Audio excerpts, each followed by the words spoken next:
Oui, c'est correct. On lui posera. Oui, bonsoir tout le monde.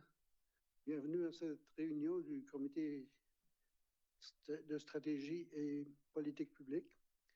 À cette réunion ici, on entend des présentations, mais on ne prend pas de décision ce soir. C'est tout simplement pour alimenter nos discussions futures. Alors, on est prêt à commencer. On passe au numéro 1, qui est une présentation du projet de logement abordable et inclusion. Résidence communautaire de Moncton, Andrea Best. Juste mettre le micro, monsieur le maire. Micro. D'abord en haut.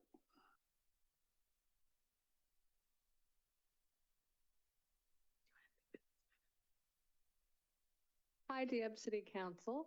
I am Andrea Best, the Bonjour, Executive Director of Moncton Conseil de Community Dieppe. Residences. Je suis Andrea I'm Best going to do the presentation et je today in vais English présenter just en because anglais I'm not aujourd'hui very parce skilled in que my je ne communication parle French, pas although I do très bien understand quite a bit en of it, and I français, bien have que je le Hélène with comprends me, bien. who Et is Hélène very m'accompagne bilingual, ici who aujourd'hui, is qui est tout free à to fait answer some bilingue et questions elle that pourra I répondre aux just so happen questions to not understand. si je ne les comprends pas. So to go to my slides, do I just, how do I?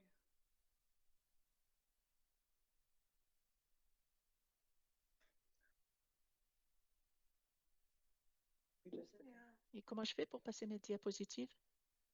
Perfect. So I'm here to present Parfait. Alors our voici, je suis affordable ici housing pour and présenter inclusion notre project. projet sur Just to le give a logement little bit abordable et about who we l'inclusion. are, Quelques Moncton Community Residences explications has de been qui nous serving sommes. Les Greater Moncton, the résidences most Moncton vulnerable desservent population since les plus vulnérables dans 1974. la grande région de We Moncton depuis provide inclusive, 1974. Nous offrons du person-centered logement support inclusif and centré sur les housing for personnes, individuals with les besoins de la developmental personne ainsi que challenges des services and pour with ceux qui complex ont des needs. déficiences And intellectuelles we are et des currently besoins providing complexes. support to over Actuellement, 125, nous actually offrons now des it's over services à plus de 130 125, en fait plus de individuals through 130 staffed personnes, housing en models offrant and independent une living gamme de services et arrangements. We d'environnements also have résidentiels avec family différents living niveaux de arrangements, all support, avec, varying y levels compris pour of des support familles. depending on their Alors, needs. les besoins, And the age range le is from soutien 5 euh, years to dépend des 78 years of besoins. Nos age. membres ont entre 5 et 78 ans. And we also provide space Nous to offrons Club également Shades de Community Hub, l'espace which au provides hub, programming le and hub life skills hub development communautaire, Club opportunities for Shades these Community Hub, individuals. qui fournit des programmes pour We are pour les looking at jeunes developing a dans le besoin. 15-unit affordable Nous housing development, envisageons which is going to d'offrir un allow us to projet provide de logement services de to 15 21 unités qui more of nous the people that permettra we d'offrir serve. des services à And 21 we are personnes de partnering plus. with Pivot Nous Housing allons établir un Solutions, partenariat avec which is Pivot why Housing Milena is with me Solutions. today. Voilà pourquoi And Milena m'accompagne ici they are aujourd'hui. a real estate Et development il s'agit consultant, d'un and they expert have conseil the en project feasible. aménagement immobilier. Ils It is also ils, going to house jugent que le the projet est expansion faisable. of Club Shades, which is the Ceci va recreational and permettre inclusion hub on the ground l'expansion floor. du Club And there's Shades also going to be opportunities au for commercial rez-de-chaussée. Il y space aura on the aussi des ground floor possibilités level, d'avoir des which espaces is going to commerciaux help au fill the critical rez-de-chaussée gap in the housing qui crisis that the comblera Greater une Moncton area is lacune facing. importante de la crise du logement dans Why does dans le this Grand Moncton. matter? Pourquoi est-ce que ceci est Oftentimes, the important? developmental disability Souvent, population is often la not considered population when it ciblée comes n'est pas to homelessness, considérée but lorsqu'on in pense à fact, these l'itinérance, individuals mais en unfortunately are fait, being ces placed in special care personnes sont homes, placées dans which des foyers is de creating a soins lot of spéciaux regression qui for their créent de la autonomy. régression, And with qui the cause rising une costs of perte rent and limited d'autonomie housing et avec le options, they coût des are at loyers risk et of des options isolation de and logement homelessness. limités, ils sont à risque This d'être project is isolés also et going de to se help build retrouver dans community for these l'itinérance. individuals, and Ceci it's going to aidera help à them créer une feel more communauté pour dignified ces and a sense of personnes belonging in the et community. créera un And it sentiment also is de going to provide communauté, de housing dignité et options for some of the d'appartenance youth in et our care fournira des or options aging de house. logement pour les jeunes adultes qui sortent du système So d'accueil. right now, we are actively seeking Actuellement, land to nous launch cherchons this un purpose-built terrain pour housing amorcer notre development, projet and we are working with et Pivot Housing nous travaillons Solutions to avec Pivot evaluate Housing sites Solutions with their afin support. d'évaluer des sites. So how you can help comment pouvez-vous nous aider? On vous demanderait de nous aider à identifier des terrains idéaux, soit des terrains municipaux ou des terrains hors marché ou du marché. On aimerait avoir un accès aux fonds de préconstruction, c'est possible, et on vous demanderait de devenir collaborateur dans la construction de logements pour les plus vulnérables. Bonjour à tous et à toutes. C'est vrai qu'il faut vraiment parler direct dedans. All right. Bon, alors nous avons l'opportunité de rencontrer quelques représentants du leadership à Expansion Dieppe la semaine passée et nous avons eu la discussion de voir où est-ce qu'on pourrait construire ce logement-là, ces logements-là, ce projet. Et un site qui nous a vraiment attirés, et c'est vraiment juste potentiel, c'est pas vraiment nécessairement exactement celui-là qu'il faut suivre, mais c'est le terrain qui est de l'ancien dépanneur sur la rue Gauvin, proche de la rue Marché. De notre côté, ça répond à nos besoins. C'est exactement ce qu'on a besoin côté taille, c'est exactement ce qu'on a besoin côté magnitude. Et puis, notre projet semble s'aligner avec vos priorités à ce site-là, côté encore densité, les objectifs qu'on cherche à faire là. On avait entendu qu'à un moment donné, ce terrain-là était peut-être identifié pour que ce soit une structure de stationnement. C'est bon pour une structure de stationnement, mais c'est pas mal laid. Alors, on pourrait peut-être faire des partenariats où est-ce qu'on facilite le stationnement souterrain et on pourrait avoir un partenariat avec la municipalité pour que ce soit disponible à la communauté. Comme ça, on aura maximisé encore plus l'utilisation de ce terrain-là. Alors, c'est quelque chose qu'on aimerait bien, si on a votre support, d'explorer, de voir si c'est quelque chose où est-ce qu'on pourrait avancer le projet sur ce site-là. On explore d'autres sites également dans la grande région de Moncton. On vient juste de revenir de la ville de Moncton faire une présentation là. Mais il y a vraiment des très bons sites qui ne sont pas sur les rues principales, qui sont bien centralisés, proches des services. C'est vraiment ça qu'on cherche à trouver. Et je pense qu'il y a beaucoup de meilleures opportunités ici à Dieppe. Et la croissance de Dieppe, ce n'est pas quelque chose qu'on peut ignorer quand même. Alors, avec ça en tête, juste vous dire, on a identifié le projet, il est viable, il est faisable, le besoin est hyper urgent et nous, on est prêts. Alors, j'espère qu'on peut travailler ensemble pour le réaliser. Merci bien. Merci de votre présentation. Est-ce qu'il y a des questions de la part des membres du Conseil?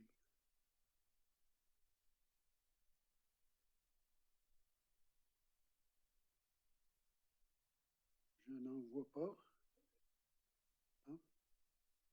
Excusez. Madame Godbout. Merci, Monsieur le maire suppléant. Vraiment beau projet. Merci de venir nous présenter le projet. Je pense que vous avez mentionné le besoin urgent, le besoin de notre communauté. Avez-vous des chiffres ou des statistiques ou d'autres choses qui pourraient venir alimenter notre discussion là-dessus, à savoir, dans notre environnement, quels sont les nombres de personnes qui pourraient avoir un besoin? Puis, est-ce que vous avez quelque chose de particulier à Dieppe? Moi, je sais que vous donnez des services à des jeunes et des moins jeunes de Dieppe déjà, mais ça serait peut-être intéressant si vous aviez des informations additionnelles à cet égard-là. En fait, on a une étude complète de faisabilité qui est complétée et la validation de la demande est listée. Alors, juste sur le besoin immédiat, de où est-ce qu'ils en sont dans le programme. Il faut que je me rapproche un peu. Où est-ce qu'ils en sont dans le programme, le nombre de personnes qui sont logées dans leur programme versus ceux qui sont logés en communauté, qui sont à risque de perdre leur logement à cause de l'abordabilité. Alors, on a les chiffres immédiats. Et je vais passer ça à Andrea pour le reste parce que je sais qu'il garde des statistiques, des grosses statistiques sur la croissance du programme et de l'organisme depuis toujours. Alors, je vais passer ça. I don't have exact statistics, but I can speak to from experience. Je n'ai pas des statistiques exactes, mais je peux parler de mon expérience. Moi, je suis chez Moncton Community Residences depuis 16 ans. Et quand j'ai commencé au début, jusqu'à il y a 5 ans, lorsqu'on a commencé cette crise du logement, on pouvait trouver du logement pour les personnes qui font face à un problème intellectuel sans problème, mais dernièrement, en raison de la crise du logement, on ne peut plus trouver du logement, ces appartements, ces maisons. Et si vous prenez les personnes ici que vous voyez à l'écran, Kate et Chris, ils sont avec nous depuis 20 ans et en 2021, ils sont venus chez nous. Ils ont pu trouver des unités abordables. Il y a 20 ans, il y a 10 ans, il y a même 5 ans avant ce problème du logement. Et avec 20 ans de notre soutien, les deux sont très autonomes, autosuffisants et contribuent à la société. Kate travaille au YMCA et il travaille avec les au Pro Shop, Bass Pro Shop, travaille avec les Olympiques spéciales. Chris travaille également et ils sont vraiment engagés. Et ceci témoigne du programme que nous offrons. Et je peux vous dire que deux autres personnes, plutôt le développement social envisage maintenant des consultants qui veulent voir pourquoi les personnes ayant des handicaps font des demandes aux abris pour les sans-abri aujourd'hui. Et il y a des histoires que je ne peux pas partager avec vous, des histoires malheureuses de choses qui arrivent à Moncton. Et on me demande à moi si on a des ressources. Et oui, on a le personnel nécessaire, mais on ne peut pas leur trouver de logement. Donc, le développement social doit placer ces personnes dans des foyers de soins spéciaux qui coûtent encore plus cher et ces personnes ne peuvent pas développer d'autonomie comme Kate et Chris l'ont fait depuis 20 ans. Et comme vous le savez, comme vous l'avez entendu dire dans les médias, la population des personnes handicapées ici au Nouveau-Brunswick grandit à un taux plus grand qu'ailleurs au Canada et on ne trouve pas de logement pour ces personnes. Deuxième question, c'est peut-être au niveau des employés. Puis je pense que c'est la réponse, mais présentement à Dieppe, qu'est-ce qu'il y a de disponible dans notre communauté qui ressemblerait à ce qui est offert ici? Monsieur le maire suppléant, Madame la conseillère, alors, comme vous avez pu voir, là, il y a eu une rencontre de fête avec Expansion Dieppe. Alors, on n'était pas à la table à cette rencontre-là. C'est la dernière rencontre du comité politique et stratégie avant le mois de septembre. Alors, on a accepté d'avoir cette présentation ici ce soir pour vous informer puis aussi prendre conscience du dossier. Alors, la prochaine étape, on va s'asseoir avec le personnel, on va regarder ça un peu plus d'une manière minutieuse et d'identifier l'endroit, l'emplacement qui serait peut-être le plus privilégié avec le développement de notre centre-ville. Alors, voir comment est-ce qu'on peut avoir un emplacement le plus propice. Alors, pour le moment, on n'a pas eu de rencontre avec le groupe, mais c'est qu'est-ce que la prochaine étape? On a voulu quand même leur donner l'opportunité de vous présenter le dossier ce soir. Oui, puis merci, je pense que c'était une belle décision. Là. Je suis d'accord avec ça. Ce qui serait intéressant comme conseil, c'est de pouvoir avoir une prise de conscience de nous autres, de qu'est-ce qui est présentement disponible dans la communauté, puis comment ceci peut ou peut pas, on va pas présumer, mais pendrer dans qu'est-ce qui vont être nos besoins, comme tu dis, dans une demande grandissante dans notre région. Alors, merci de les avoir invités et de les avoir inclus. J'ai trouvé ça très intéressant. C'est-à-dire, si je peux répondre, oui. c'est le seul organisme qui offre ces services-là dans la grande région de Moncton. Il n'y a pas vraiment beaucoup d'autres qui offrent ces services-là à but non lucratif.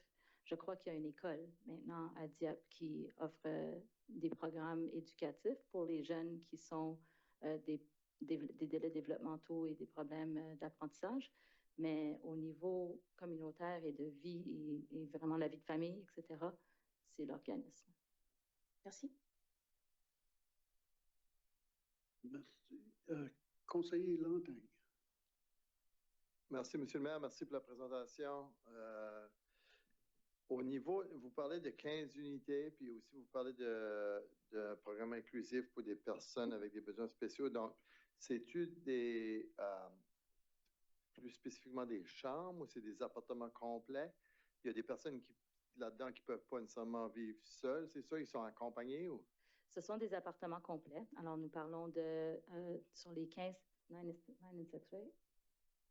9 one bedrooms and 2 6. There's 21 Yeah, je pense que c'est 9, je vais de mémoire, mais 9 appartements d'une chambre à coucher, 6 appartements de 2 chambres à coucher. Alors, ça desservirait 21 individus. Ce sont, dans ce cas-ci, pour ce projet-là, ce sont des individus qui auraient la capacité de vivre indépendamment avec des supports externes. Alors, des fois, ça peut être 1 fois par semaine, des fois, ça peut être 3 fois par semaine, ça peut être 5 fois par semaine, mais ils sont capables de dormir seuls, ils sont capables de, sans doute, cuire pour eux-mêmes des fois, des choses comme ça. Ils ont des besoins de support côté budgétaire, des choses comme ça. Mais ce serait, alors, ils vivraient indépendamment, c'est des appartements complets, c'est pas des chambres, c'est pas une maison communale, etc. Non. Okay. Merci. Just want to explain a little bit further too. The Et si vous program permettez, that we are le looking programme for, que nous this particular voulons Jose model is called développer, the ce Supported modèle Independent Living Program. s'appelle un And programme that's de what vie Milan was indépendante saying avec is the soutien. only Et type of services ce que that they've Mylène gotten. disait, c'est le Except seul for genre St. de John, they have service 5 de ce people genre that dans la they province, sauf à that they Saint-Jean, support. They just où launched ils a similar ont project a un few years projet ago. semblable But qu'ils ont lancé il we y a have been quelques doing années. this service, and we Ils have servent 20 5 human personnes. service counselors Nous right avons now 20 who are the conseillers support en to those services 80 people humains that we qui serve right aident now les through this 80 program. personnes que nous And only desservons 21 actuellement of those et 80 que actually 21 live in our personnes de ces buildings. We 80 vivent currently dans own nos and operate édifices. 9 Nous buildings. 2 of avons them 9 are affordable housing édifices, units. donc So we 2 have the sont des experience unités de to logement properly manage abordables. Donc, buildings, nous and avons we also have the l'expérience clinical dans la support to gestion provide d'édifices the supported et nous housing avons model les as soutiens well. cliniques également pour appuyer le modèle. Any other questions? D'autres questions? I don't see any. So Sinon, thank you very much for merci the presentation. pour votre Thank you very présentation. much. Merci beaucoup. Alors, Monsieur le maire suppléant, on sera en contact avec vous pour une rencontre. Bon, la prochaine présentation, c'est résultats financiers au 30 avril 2025 avec notre trésorier Stéphane Thériault.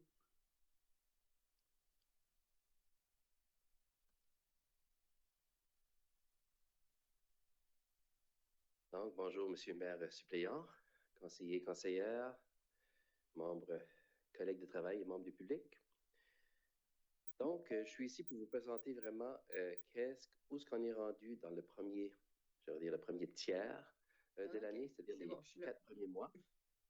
Oui, OK, c'est bon.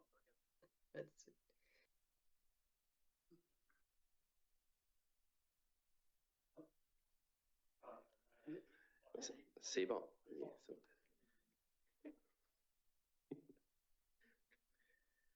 Et donc, c'est, comme que je disais, c'est vraiment pour les 4 premiers mois de l'année.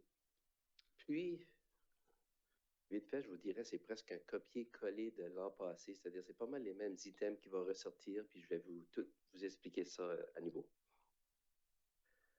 Donc, au niveau des revenus, au niveau du budget de fonctionnement général, je devrais dire, on a un budget de 85 millions.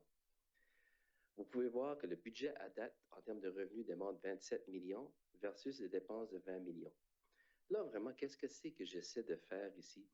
C'est de vous étaler les revenus, c'est-à-dire le 85 millions au cours des 12 prochains mois. Donc, ici, je ramène ça à 4 mois et ça demande 27 millions.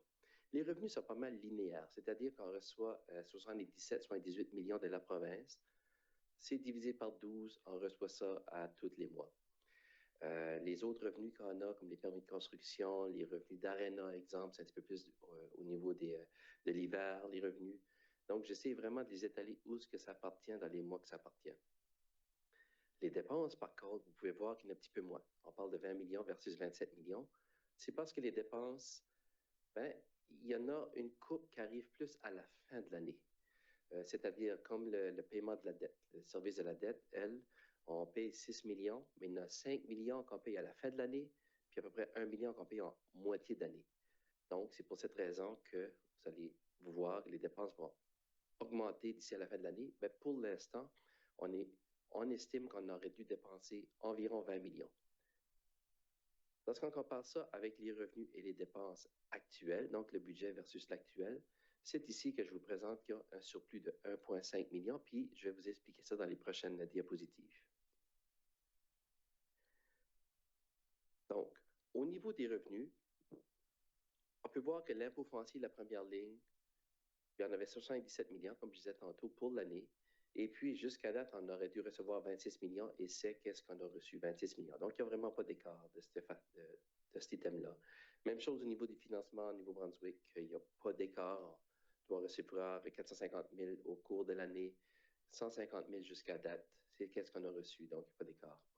Vraiment, c'est au niveau des autres revenus qu'on peut voir qu'il y a un surplus de 330 000 jusqu'à date. Puis, vraiment, ça se scintille avec les permis de construction. Les permis de construction, on a un revenu, ou je devrais dire un budget de 1 million pour l'année, jusqu'à date, c'est-à-dire après 4 mois, et selon qu'est-ce que c'est qu'on a reçu l'an passé. Donc, vraiment, la courbe de ces argents-là qu'on a reçus nous démontre qu'on aurait dû recevoir environ 450 000 jusqu'à date, mais au lieu, on est rendu à 780 000 déjà jusqu'à la fin avril, donc les 4 premiers mois. Par contre, ça pourrait arriver, je ne pense pas que ça va arriver, là.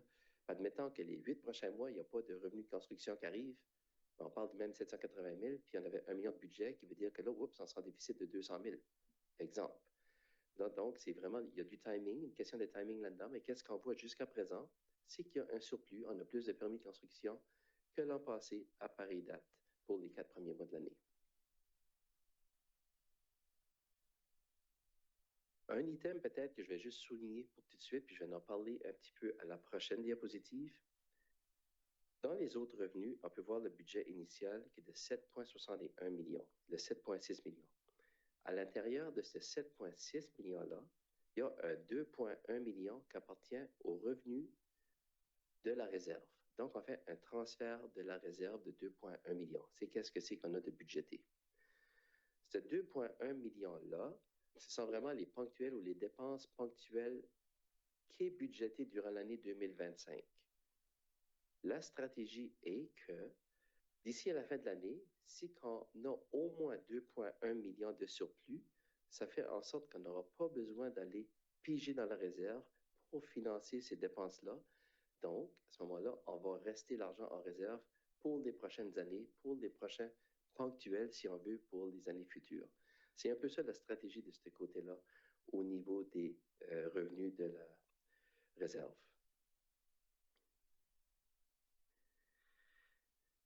Maintenant, pour ce qui est des dépenses, on peut voir que c'est la première ligne où il y a les surplus. On peut s'attendre exactement à la même histoire comme l'an passé. Ce sont les salaires.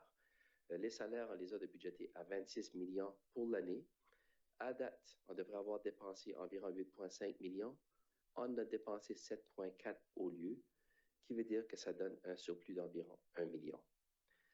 Ce 1 million-là, c'est vraiment un surplus parce qu'ici, on sait qu'on a toutes ces...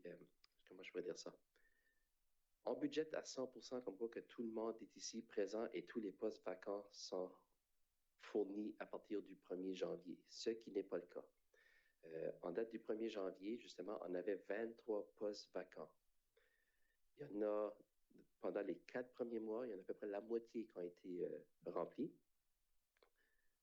Au mois de mai, puis ça, c'est pas compris dans le rapport ici, mais au mois de mai et juin, il y en a un autre 6 autres qui ont été remplis. Donc, jusqu'à date, on est environ à 6 postes vacants pas comblés encore. Donc, on a vraiment réduit de 23 à 6, qui veut donc dire que le surplus, en théorie, pour les 8 prochains mois, devrait, en principe, diminuer parce que là, on a vraiment plus de monde, de corps chauds, si on veut, à la ville.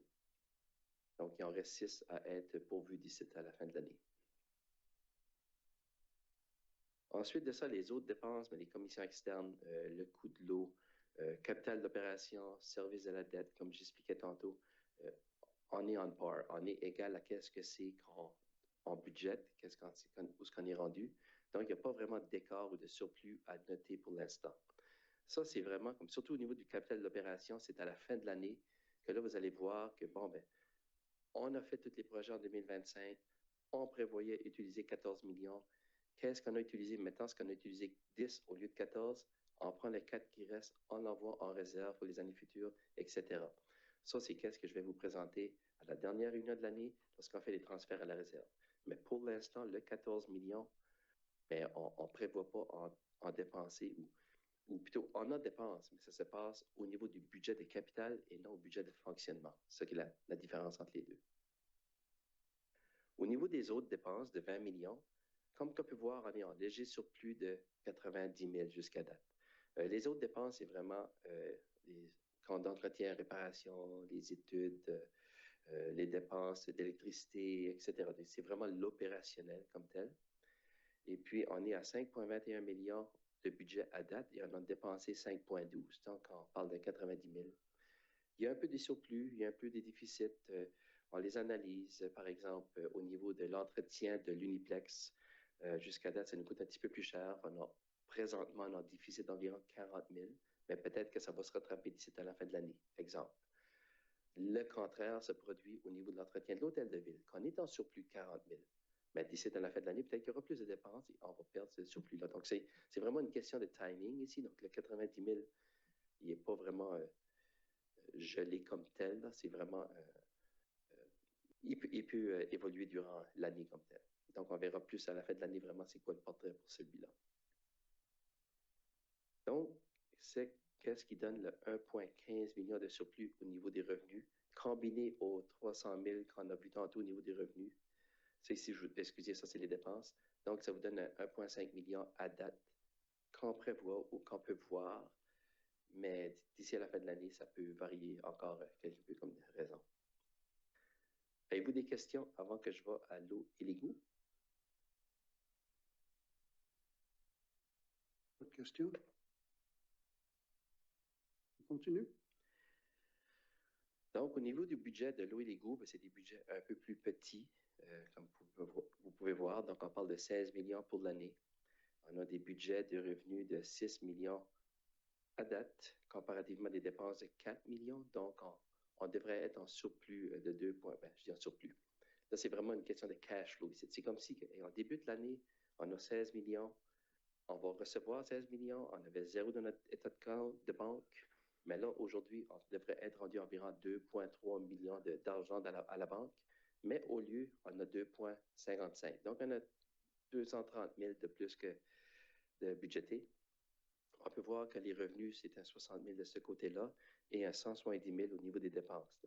Donc, au niveau des détails de ces deux-là, pour les revenus, c'est vraiment les tarifs qui est le principal surplus ici. On avait estimé 13 800 unités au niveau de la ville pour l'eau et l'égout. Donc, à peu près 9 à 10 000 qui étaient à revenus fixes, c'est-à-dire comme les maisons, les condos, les duplex. Ça, c'est vraiment à taux fixe. Et il y a aussi le taux variable qui est vraiment les industriels, commercial, industriel. Donc, on parle des compagnies, si on veut, ou le non résidentiel, où est-ce qu'on va vraiment avec la vente d'eau comme telle. Le 13 800 qui est maintenant 14 000 unités, donc on a 200 unités de plus que qu'est-ce que c'est qu'on a budgété, se retrouve vraiment au niveau du compteur d'eau. Donc, à taux fixe, c'est le même nombre d'unités qu'on peut voir jusqu'à date, qui a bien été budgété celui-là. Mais au niveau des compteurs d'eau, ça veut dire qu'on a vendu plus d'eau. Ce qui veut donc dire que là, c'est surtout les appartements qui rentrent en ligne de compte, tout ce que c'est qu'il y a beaucoup plus d'appartements sur le marché qui utilisent de l'eau avec le compteur d'eau. Donc, on a 50 000 de surplus de ce côté-là. Le deuxième item, vente d'eau, donc il n'y a pas vraiment de rien à discuter celui-là. Et puis, les autres revenus sont pas mal où ce que c'est qu'on pensait être rendu jusqu'à date. Donc, un léger surplus de 10 000 de ce côté-là.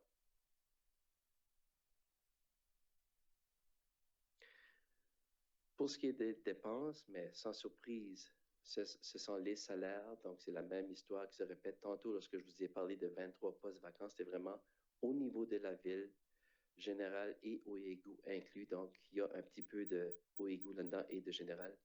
Et puis, on peut voir que les surplus sont à un surplus de 180 000 jusqu'à date au niveau des salaires. Les commissions externes, un léger déficit ici de 20 000 $. C'est justement, tantôt, je vous parlais qu'on a vendu plus d'eau, mais si on vend plus d'eau, ça veut dire qu'on en achète plus. Puis justement, l'achat de Moncton est 20 000 négatif. C'est vraiment qu'est-ce qu'on voit ici. Au niveau de l'opération et entretien, c'est assez égal. Si on veut, capital de l'opération, service de la dette, non plus rien à mentionner là, et les autres dépenses non plus. Donc, c'est qu'est-ce que j'avais à vous présenter ce soir au niveau des revenus, dépenses d'eau et d'égout. Merci, M. Thériault. Est-ce qu'il y a des questions? Madame Godbout. Merci, Monsieur le maire suppléant. Merci pour le budget. J'ai une question au niveau des eaux et égouts. Dans les prochains mois, on aura une question à regarder avec la possibilité de faire en sorte que des unités de résidence individuelles pourraient être converties en jusqu'à 4 unités, par exemple. Alors, quand on expérience un changement comme ça, on peut donc prévoir que ça aurait un impact justement juste sur l'aspect budget eau et égout, parce qu'on augmenterait le débit ou notre achat d'eau en fonction de ça. C'est ça? Oui. Puis, es-tu en mesure, lorsque viendra le temps de faire cette étude-là, de faire une prévision de comment ça pourra avoir un impact sur notre budget à ce moment-là d'eau et égout? Oui, au moment qu'on aura un estimé de combien de maisons qui pourraient être divisées en 4 morceaux, comme vous l'avez dit, les 4 unités, à ce moment-là, elle serait éligible, cette maison-là, d'avoir un compteur d'eau au lieu d'être à taux fixe. Si c'est 3 unités, à ce moment-là, c'est 3 unités à taux fixe, mais aussitôt qu'on arrive à 4, elle serait éligible d'avoir un compteur d'eau. Fait que là, en mesure avec un compteur d'eau, on sera en mesure de facturer de façon plus exacte, si tu veux, l'utilisation. Selon la consommation exacte, oui. À 4 plutôt que 3. OK. Yeah. Merci pour la précision. De rien. Merci. D'autres questions? On n'en voit pas. Alors, merci beaucoup, M. Thériault, pour nous tenir au courant de l'aspect financier de notre municipalité. Tout semble bien aller. On va se revoir, je suis sûr. Alors maintenant, la prochaine présentation, c'est planification écologique, plan secondaire, M. Alexandre Truchon-Savard. Bonsoir, M. Truchon-Savard. Bonsoir. On a des partenaires à l'externe, je veux juste valider qu'ils sont bien connectés, qu'ils m'entendent. Bonjour, oui. J'ai toujours l'impression de jouer à Ouija. Parfait. Oui. Oui, vous m'entendez? OK. Oui, on y va. Bien. Donc, merci, M. le maire suppléant, conseiller.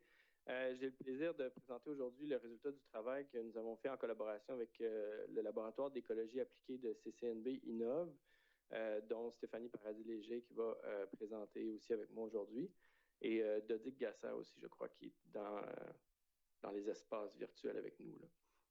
Donc, sans plus tarder, je vais passer à la prochaine diapositive. OK. Donc, sans surprise, on vous ramène à l'axe 1 de notre plan stratégique 2025-2029 où on souhaite travailler pour Dieppe durable et prospère. Donc, ce que ça veut dire, c'est de jumeler le développement urbain et la valorisation de nos espaces verts et milieux naturels. Donc, assez beaux mots, on vient des actions. On a décliné ça dans le plan stratégique. Ça a changé de... Comme publicité. Ouais, je veux dire. OK. Donc, dans les retombées attendues, c'est qu'on fasse une meilleure compréhension et une mise en valeur de notre réseau écologique à l'échelle de notre territoire.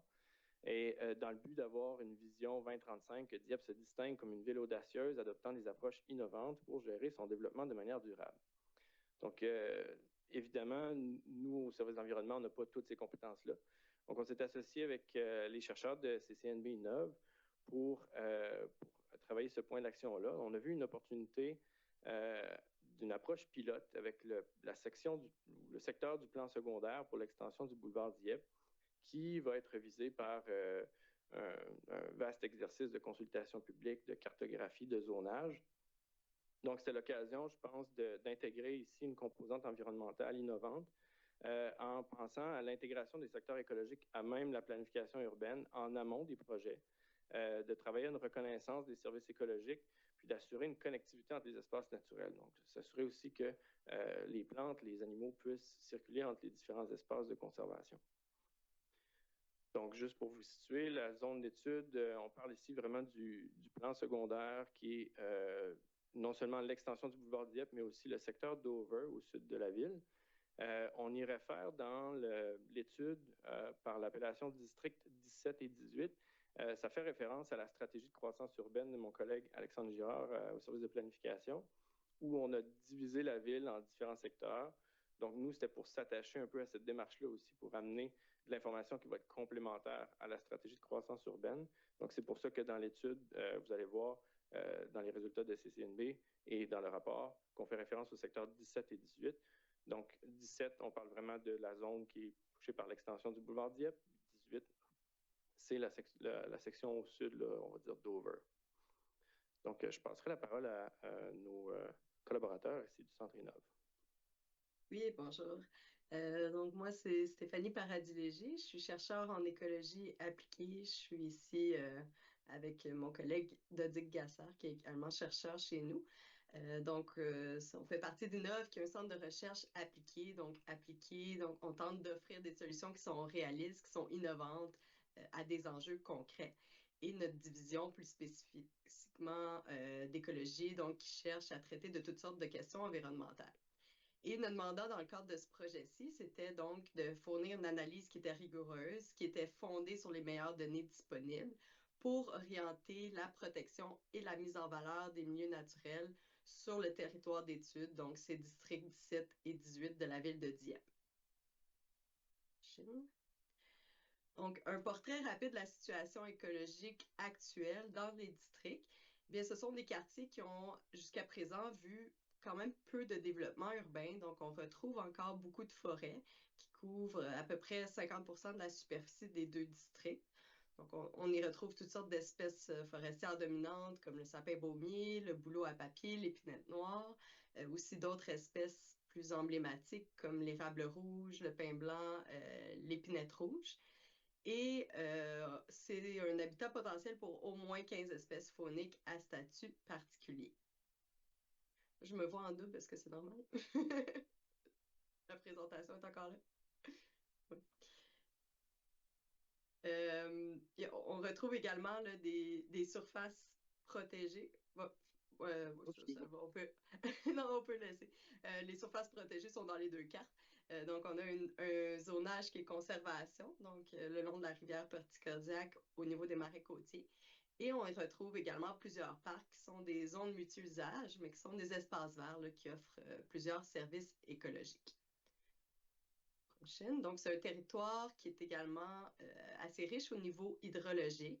Donc, on recense près de 43 km de cours d'eau, des cours d'eau permanents, mais également des cours d'eau qui sont saisonniers. Et également 81,5 hectares de milieux humides, ce qui représente environ 7% de la superficie. C'est un chiffre qui pourrait être un peu à la hausse également. Là, on suppose qu'il y aurait peut-être des milieux humides qui ne seraient pas nécessairement cartographiés également par la province. Donc, notre approche qu'on a développée pour effectuer cette planification écologique des districts, c'est une approche qui est basée sur les services écologiques. Donc, qu'est-ce que c'est? Bien, ce sont les bénéfices gratuits que la nature fournit aux communautés, et ce, grâce au bon fonctionnement des écosystèmes. Donc, pour notre étude, on a sélectionné les 7 services que vous voyez à l'écran. Et le choix de cette sélection, c'est vraiment basé sur le contexte spécifique de la ville de Dieppe. Donc, pour tenter de répondre aux enjeux sociaux, environnementaux, on a également été voir les projections des changements climatiques. Et ces services qui ont été sélectionnés, on considère qu'ils représentent également des valeurs et des objectifs de la municipalité tels qu'ils ont été énoncés notamment dans les documents stratégiques. Donc, je vais vous épargner là, les détails un peu plus poussés, là, les détails techniques de la méthodologie d'évaluation. Mais il y a quelques détails importants à souligner. C'est que c'est une étude qui est basée sur une démarche scientifique qui est rigoureuse. Donc, par exemple, comme le schéma que vous voyez, là, chaque service a été évalué selon une série d'indicateurs et qui ont été sélectionnés selon leur validité scientifique, aussi leur applicabilité au contexte local et selon la disponibilité des données. Donc, c'est une étude qui repose sur les meilleures données qu'on avait actuellement. Et ces données-là proviennent principalement de données dites géospatiales, donc cartographiques. Et c'est important de noter que la majorité ne proviennent pas nécessairement de caractérisations récentes sur le terrain, hormis certains milieux humides qui ont été caractérisés l'été passé. Donc, pour chacun de ces 7 services écologiques, on a produit ce qu'on appelle une carte d'aptitude qui sert à représenter spatialement, donc à l'échelle du territoire des 2 districts, le potentiel de contribution à fournir le service écologique en question. Donc, le potentiel est évalué sur une échelle de faible qui est représentée dans les cartes en rouge à très élevé qui est représentée par la couleur plus vert foncé. Donc, ces 7 cartes-là ont ensuite été combinées pour générer une carte globale qui vient vraiment nous permettre d'identifier les zones qui offrent un haut niveau de multifonctionnalité. Multifonctionnalité, c'est-à-dire la capacité à fournir plusieurs services écologiques dans une même zone. Ce qu'on appelle également la valeur écologique et fonctionnelle du territoire. Il est important de noter aussi qu'on a adapté l'étude vraiment au contexte spécifique de la municipalité. Pour ce faire, on a appliqué une pondération entre les services écologiques pour mettre en valeur ceux qui ont jugé le plus prioritaire, donc en fonction des documents stratégiques, mais également d'un sondage qui avait été distribué au sein de l'administration. Donc, vous voyez que les zones en vert plus foncé, ce sont des zones qu'on juge qui ont une valeur plus élevée et qu'on devrait donc prioriser en matière de protection des milieux naturels. Et c'est vraiment cette carte-là sur laquelle on s'est basé pour faire l'élaboration de 4 scénarios de planification écologique des districts que je vais vous présenter sous peu. Donc, dans notre approche, on a vraiment voulu être innovant puis aller au-delà des principes de conservation un peu plus conventionnels qui sont souvent juste à l'échelle du site, qui se concentrent juste sur l'habitat, par exemple. On a voulu avoir une approche qui est très holistique, qui est à l'échelle du territoire, mais aussi qui offre davantage d'options, davantage de flexibilité en matière de protection pour les aménagistes. Donc, par exemple, qui ne se limite pas seulement au zonage de conservation. Donc, pour ce faire, les scénarios que je vais vous présenter, vous allez voir qu'ils incluent plusieurs éléments. Tout d'abord, ce sont les noyaux, qui sont vraiment ces zones prioritaires qui offrent plusieurs services écologiques. Donc, pas seulement pour l'habitat et la biodiversité, mais aussi des bénéfices pour les communautés. Dans certains scénarios également, on a considéré la connectivité écologique, qui sont donc des corridors qui permettent de relier les noyaux de protection pour le déplacement des animaux et des plantes. Et un troisième élément, ce sont les zones d'utilisation durable. Donc, ce sont ces zones qui ne sont pas nécessairement des noyaux, mais qui offrent quand même un potentiel intéressant en termes de valeur écologique et fonctionnelle et qui pourraient devenir donc des espaces multi-usages, par exemple dans l'aménagement de parcs, l'aménagement de réseaux de transport actifs ou encore de quartiers durables. Un autre élément qui a été considéré dans l'élaboration des scénarios, ce sont les contraintes au territoire, au développement. Donc, ces zones du territoire qui pourraient représenter des risques pour la construction d'infrastructures, soit parce qu'on est pente forte, des sols saturés d'eau, par exemple, ou encore qui seraient soumis à certaines limitations réglementaires, donc par exemple les zones inondables ou les bandes riveraines. Et on a choisi d'intégrer ces contraintes-là parce qu'on considère qu'ils représentent une opportunité stratégique pour la conservation. Donc, d'un côté, ça nous aide à prévenir le développement également dans des zones qui seraient plus risquées. Et ça nous permet donc de mieux concilier les usages du territoire. Donc, rapidement, je vais vous présenter les 4 scénarios qui ont été proposés et qui représentent différents objectifs en matière de protection du territoire.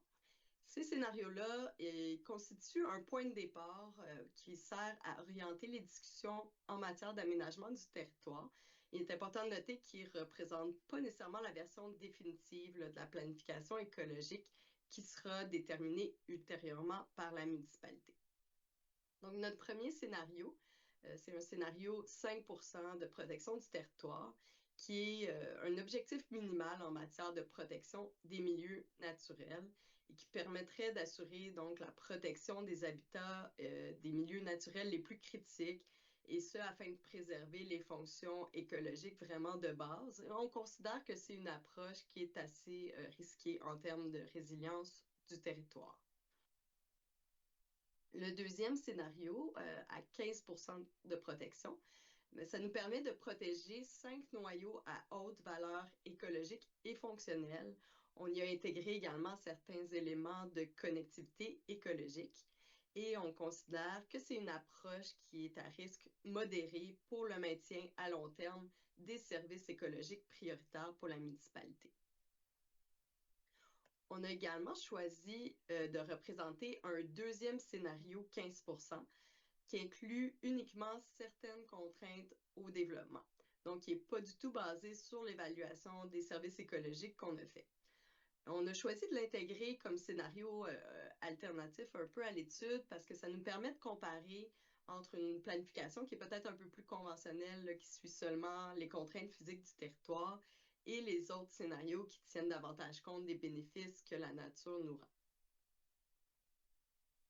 Et enfin, le scénario 30%, 30% qui est souvent un objectif utilisé en matière de protection. Donc, par exemple, le Nouveau-Brunswick s'est engagé à protéger 30% de son territoire d'ici 2030.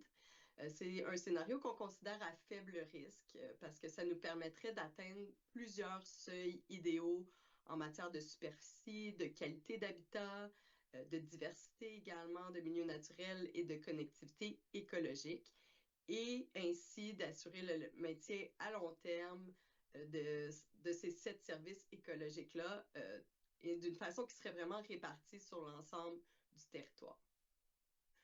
Donc, ces 4 scénarios-là représentent vraiment un outil d'aide à la décision. Donc, pour alimenter les discussions, ce sont des résultats qui pourront être également intégrés aux consultations, aux discussions à l'interne pour que vous puissiez ensemble définir une vision communautaire de ce qu'aura l'air la planification écologique pour ce territoire. Merci. Je vais repasser la parole à Alexandre. Donc, merci Stéphanie. Donc, comme Stéphanie l'a mentionné, nous, après, l'objectif, c'est de déposer le rapport au conseil. Je vais vous présenter la ligne du temps à la fin, mais de travailler à des différents modèles de gestion pour atteindre ces objectifs-là, une fois qu'ils seront déterminés dans les propositions de cartographie ou de zonage. Une des options qu'on peut explorer, c'est de travailler, par exemple, avec la biosphère de Fundy. Donc, Dieppe fait partie de la zone de transition qui mène à la biosphère de Fundy, qui est un habitat, donc une zone très riche au niveau écologique.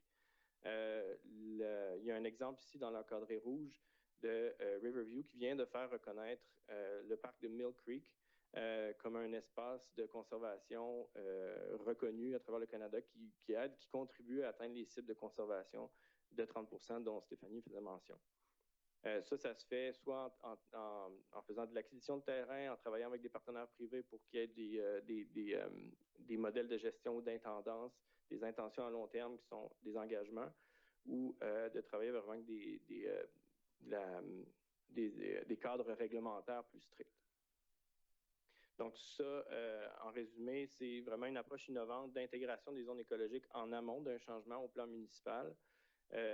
L'idée, là, c'est de travailler vraiment à développer nos leviers financiers ou réglementaires pour pouvoir atteindre ces cibles de conservation-là, soit par des zonages spécifiques, par de l'acquisition de terrain ou encore de la réglementation qui encadrerait certaines activités qui seraient permises. Comme je le mentionnais, donc dans les prochaines étapes, on est aujourd'hui présentation au conseil. Le but, c'était de vous présenter le rapport de plusieurs pages qui va vous être remis au prochain conseil. Donc, le week-end d'avant, prenez-vous une petite tisane, lisez ça tranquillement. C'est super intéressant de voir toute la rigueur qui est allée derrière le développement puis la sélection des pixels, là, parce qu'au final, c'est un peu ça. Mais il y a vraiment de l'information intéressante. Puis, en tout cas, on a une opportunité à Dieppe de faire vraiment quelque chose d'innovant ici, qui va au-delà des principes d'aménagement urbain traditionnels. Donc, je suis vraiment très heureux aussi de pouvoir avoir cette chance-là de collaborer avec mon collaborateur, mon collègue Alexandre Girard, là, à intégrer ça dans nos pratiques. Donc, prochaine réunion du conseil, on vous dépose l'étude. Il y a encore des petits fignolages à faire là, au niveau du texte, mais la version finale va vous être soumise avant le prochain conseil. À l'été 2025, donc, on veut travailler à l'intégration de l'étude dans les principes directeurs du plan secondaire. Donc, on va travailler en collaboration avec les consultants qui aident le service de planification et développement avec le développement du plan secondaire pour intégrer des principes écologiques là-dedans et de travailler à une approche qui va encadrer les zones d'intérêt écologique qui auront été sélectionnées. Évidemment, ça va faire partie des discussions, des consultations publiques avec les parties prenantes, la communauté, les propriétaires de terrain. Je tiens à mentionner que cet exercice-là s'est fait aveuglément des limites de terrain également. Donc, ce n'était pas d'avoir de favoriser ou de défavoriser un certain propriétaire de l'eau. Donc, les lignes imaginaires que nous, on trace pour dire ça, c'est ma propriété, ben, l'écologie ne fonctionne pas comme ça. Donc, c'est important pour CCNB de travailler vraiment de manière, on va dire, aveugle des limites de terrain le plus possible. L'intention, c'est vraiment d'amener cette approche-là, si ça fonctionne bien, dans le cadre de notre révision du plan municipal à l'échelle vraiment totale là, du territoire de la ville de Dieppe. Donc, on travaille également avec CCNB Innov pour une demande de financement avec le Conseil de recherche nationale pour agrandir notre expertise là-dedans. Là-dessus, on est prêt pour les questions. Merci, M. Touchon-Savard. Est-ce qu'il y a des questions? Oui, Mme Godbout. Merci. Excellente présentation. Je suis très heureuse de voir le travail qui a été accompli. Et puis, oui, je vais lire le rapport final, même si c'est une fin de semaine pressée, la fin de semaine prochaine avec la graduation. Mathieu Martin, je vais prendre le temps de le lire au complet. Merci. J'aimerais clarifier quelque chose, ça sera peut-être dans le rapport plus complet. En termes de, j'ai deux questions. En termes de définition, quand on parle d'un espace de conservation, par exemple, est-ce que d'où vient la définition? Là, je comprends que vous l'avez défini comme ayant des opportunités d'autres choses, mais est-ce qu'on a un cadre législatif ou un cadre international de standards ou de normes qui établissent ces choses-là? C'est d'où ça vient, cette définition-là? Comment on identifie ce terrain-là? Ben, c'est là où justement le groupe de la biosphère de Fundy a travaillé avec la ville de Riverview pour vraiment trouver le bon cadre puis les reconnaissances. Donc, si tu remplis certains critères de conservation, tu peux être nommé zone de conservation selon tel ou tel type. Donc, l'exemple de Riverview en est un bon parce qu'on est vraiment dans un milieu urbain, il y a beaucoup d'usages récréo-touristiques, mais il y a une reconnaissance quand même des bienfaits de conservation de ce parc-là. C'est pas dit que ça va être exactement ce modèle-là. Donc, il y a des modèles de conservation où tu ne touches absolument à rien. Il y a d'autres modèles où il y a, dans le Parc Canada, par exemple, où on a des activités récréo-touristiques. Donc, c'est vraiment de voir qu'est-ce qu'on est capable d'encadrer comme impact, mais d'avoir une vision peut-être durable de ces zones-là. C'est quelque chose qu'il va falloir qu'on travaille avec un organisme externe. Ça demande un certain accompagnement, ça, c'est sûr. Merci. Je pense que ça m'aide à me guider là-dessus, cette question. Merci. Puis deux, donc ça tombe vraiment dans le cadre de notre plan municipal, plan secondaire, où est-ce qu'on va pouvoir faire exprimer ces intentions-là. C'est ça? Oui. C'est clair? Donc, nous, l'idée, c'était de travailler vraiment de manière indépendante, mais de fournir le plus d'informations possible dans la réflexion qui va tourner autour du plan secondaire par la suite. Je vous remercie. Merci. Je ne vois pas d'autres questions. Alors, je vous remercie de la présentation. Puis, on a hâte de voir la suite. Parfait, merci. Bonne lecture. Merci.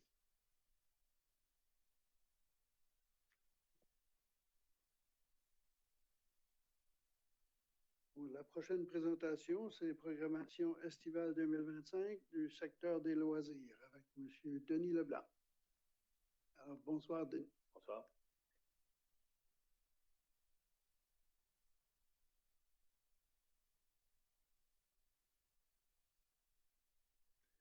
Donc, c'est ça. Ce soir, je vais venir vous présenter, comme on fait de façon annuelle, la programmation estivale qu'on a planifiée pour cet été. Donc, je pense qu'elle est déjà commencée. Donc, on est peut-être un peu en retard pour venir vous présenter ça, mais on va quand même vous présenter les grandes lignes au début juin, puis on va aller jusqu'à la fin août, mais on est là. Donc, 3 types d'événements que mon service ou notre service présente. Donc, une liaison qui est quand on fait des partenariats, comme exemple avec Dieppe Fierté en fin de semaine, ça serait une liaison, parce que c'est pas nous qui organisons l'événement de A à Z. On a quand même un rôle à jouer, des services à offrir, puis une conversation à avoir Au niveau des supports, ça serait plus les courses ou ce que c'est vraiment juste de l'équipement matériel qu'on délègue avec notre équipe d'installation. Puis il y a certainement ceux-là qu'on organise de A à Z, comme le mercredi show, que c'est nous qui fait la programmation complète. Bien sûr, il est passé, mais quand même un événement qui a bien été pour la deuxième année, donc l'événement de fusion qui a eu lieu à l'Uniplex pour sa deuxième année, donc un succès. Encore plus de gens que la première année, donc le producteur était quand même très content de cet événement. Puis ça, c'est l'entente. On avait une entente de 3 ans avec le producteur, donc c'est l'entente ou année 2 de 3. Donc, celui-là a été présenté la semaine passée.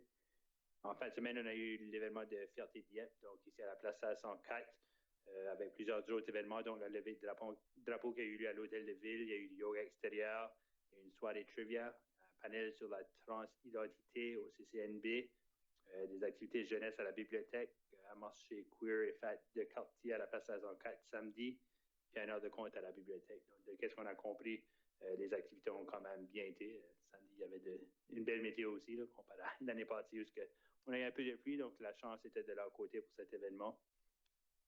On a une variété de courses qu'on fait aussi, qu'on est partenaire avec. Donc, le 6 juin, à peu près 600 personnes au Parc Rotary pour participer à la course de nuit électrisante. Donc, c'est la deuxième année qu'on accueille cette course qui était ailleurs avant. Donc, je pense à un beau partenariat et une belle course aussi au Parc Rotary Saint-Anselme. On a aussi eu au centre aquatique le triathlon des jeunes, donc Kids of Steel, Collieu, au centre aquatique puis dans les alentours. Donc, à peu près 300 jeunes qui font le triathlon, si je ne me trompe pas. Donc, quand même beau à voir que les jeunes commencent très tôt leur carrière de triathlon. Série de la Fête du Canada, Ice to Run, le défi Everest, la course Courir pour lire, puis les marathoniens. Donc, 7 courses cette année qu'on collabore avec. Ceci, c'est un partenariat avec le Centre des Arts. Donc, dans le programme de patrimoine canadien, il y a 4 volets qu'on peut avoir des fonds. Journée nationale des peuples autochtones, célébration de la Saint-Jean-Baptiste, la Fête du Canada, puis la journée multiculturelle. Puis avec un partenariat avec le Centre des Arts, on a été capable d'avoir un montant d'argent dans les 4 composantes. Donc, le Centre des Arts a appliqué pour la Journée nationale des peuples autochtones. Donc, eux vont faire une activité ici à la place 504 le 22 juin. Puis, ils feront aussi une célébration de la Saint-Jean-Baptiste à la place 504 le 24 juin. Les Jeux d'Acadie qui s'en viennent assez rapidement la semaine prochaine. On dirait que 2 ans, c'est pas si loin que ça, mais c'est là, on est là, on est arrivé. La finale des Jeux, donc comme que je disais au midi aujourd'hui, un bon groupe de bénévoles. On a fait 2 rencontres de rodage les 2 dernières semaines. Je pense que le comité organisateur est quand même prêt sous la direction de Michel Melançon.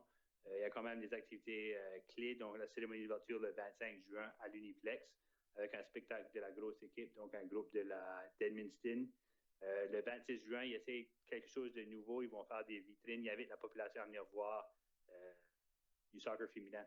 Donc, il va y avoir une partie de soccer au terrain multisport le 26 juin en soirée. Il va y en avoir un autre le 29 juin avec le soccer masculin, encore une fois en arrière de Mathieu Martin. Puis la cérémonie de clôture le 30 juin à l'Uniplex.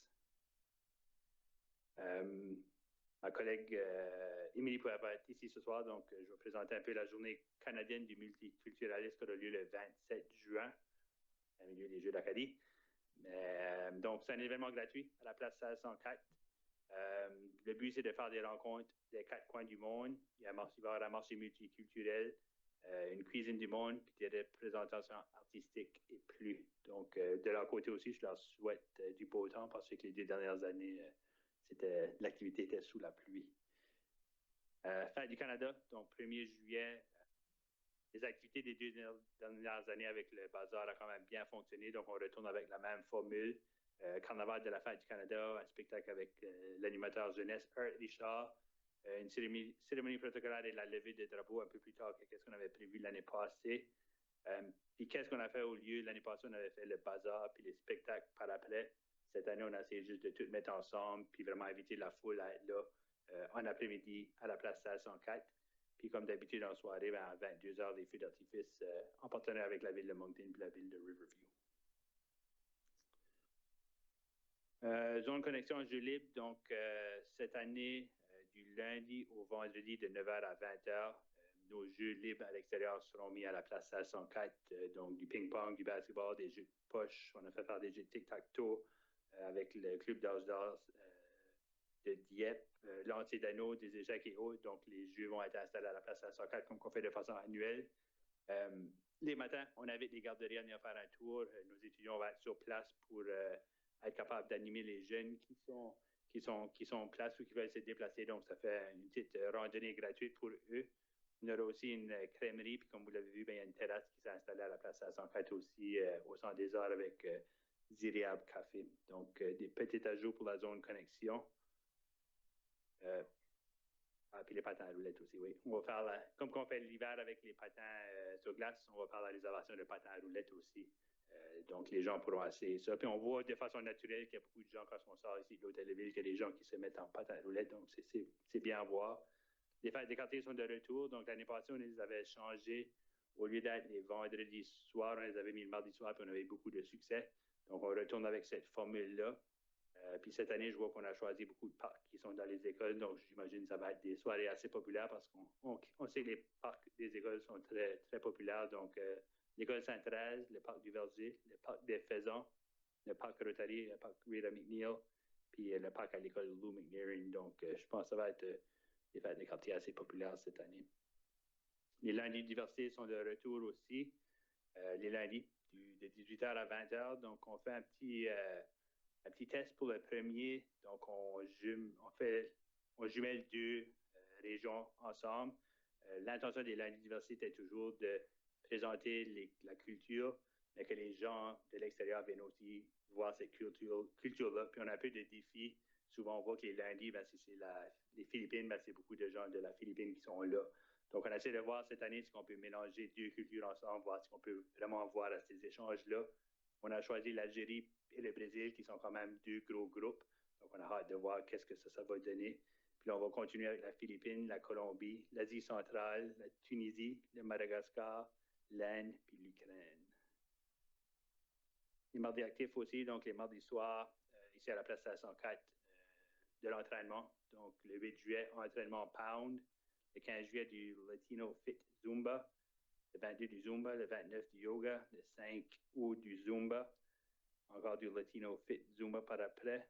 Puis de la danse en ligne.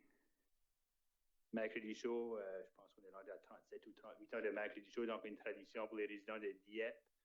Je trouvais que l'année passée, on avait quand même fait une bonne job avec la programmation. Puis je ne savais pas vraiment comment on allait faire pour revenir avec une programmation en force, mais je pense qu'on l'a quand même réussi. Donc, vous voyez la liste d'artistes là, des artistes reconnus, des artistes locaux, des groupes que les gens vont découvrir, des groupes que les gens connaissent aussi. Donc, quand même une belle programmation. Un partenariat avec la Fédération des jeunes francophones aussi au niveau de Broche à Point, qui est un groupe qui a fait partie de Accro de la chanson. Donc, de façon annuelle, on essaie d'encourager un groupe qui s'est rendu à la finale, puis aussi un partenariat avec un groupe de la Louisiane, donc le 6 août, Steve Riley et les Mamou Playboys, un groupe de la Louisiane qui fait un tour dans la région puis qui va arrêter au mercredi chaud.